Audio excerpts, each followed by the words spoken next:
Bonjour. Si aucun des pays qui sont devenus indépendants n'ont reculé ou regretté, c'est parce que quand on reste faible, on reste pauvre, et quand on devient puissant, on devient riche. Le Québec indépendant va s'enrichir en ramenant chez lui tous les gros salaires à 100 000 $ qui ont été déménagés en Ontario pour gérer notre économie à partir de l'extérieur.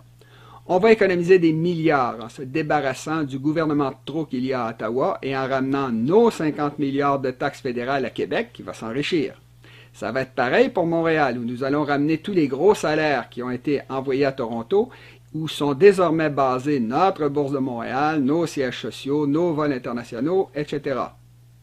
L'indépendance va également nous permettre de rétablir la justice entre Québécois, parce que si nous allons respecter tous les droits des anglophones, nous allons leur enlever leurs privilèges pour transférer l'argent correspondant à ceux qui en ont besoin, par exemple les Inuits sur la Côte-Nord. Mais le plus payant sera qu'un Québec indépendant va contrôler un corridor de passage stratégique comme la vallée du Saint-Laurent.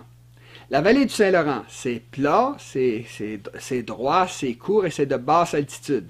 Et c'est parce que c'est beaucoup plus économique de passer par là que le Canada anglais y a construit toutes ses voies de communication.